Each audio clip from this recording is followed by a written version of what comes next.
Mattel's brought us so many different holiday and general Skullector releases in the last 5 years, but not every single one has been met with good reviews in the fandom. The Beetlejuice 2-pack got a lot of hype with their designs being leaked, bit by bit, until they eventually released and sold out within seconds.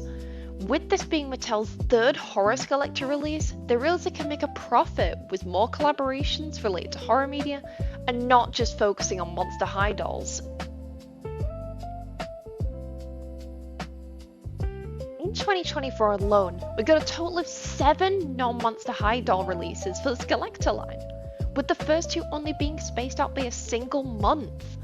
This was the year that the Fan Club got introduced, to further add hype around these dolls, and some protection from scalpers that usually sell them for insane prices on platforms like eBay or even as far as Depop, because they only see a profit when it comes to collector items instead of just letting genuine fans get the items they want firsthand.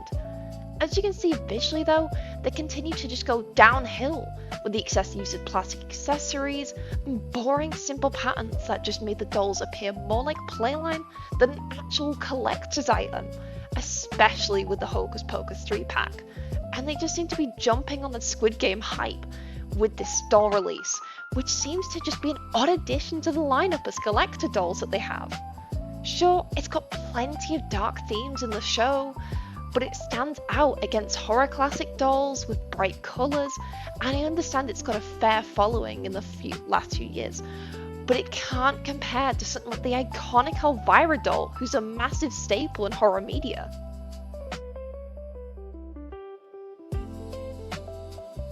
Following on from my previous point of excessive use of plastic accessories, both these dolls stand at 2 completely different price points. And for the one on the left, it's kind of insane to think this Cleo doll costs about £88. Compared to the Operetta doll, that's a Playline doll, she would have only cost about £20 to £30 back in the day.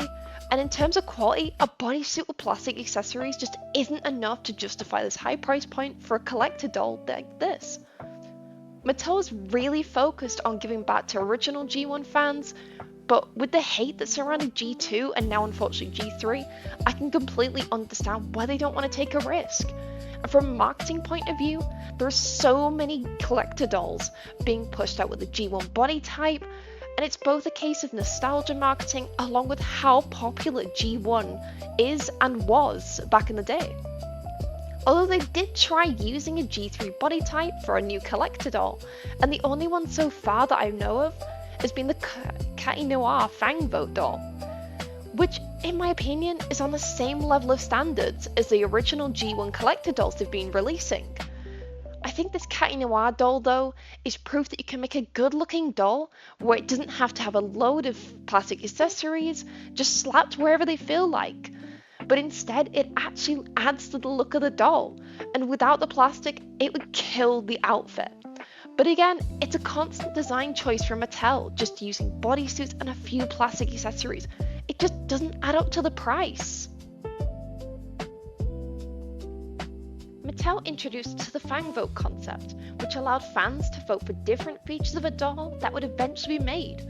But this Rochelle doll caused a lot of controversy in the fandom, as Mattel decided to completely ignore the votes from the fans, and the doll's dress, shoes, and even the makeup looked completely different to what they'd provided as voting options.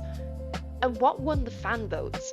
So it's 100% justified to be annoyed, especially when so many people were excited about this new concept from Mattel. I think with their Jennifer and Catty Noir Fang Vote dolls, they learned a lot from their mistakes and took the time to listen to the voting system they set up, but it doesn't make up for the lack of effort with the dolls and the high price point of the collector dolls in the end.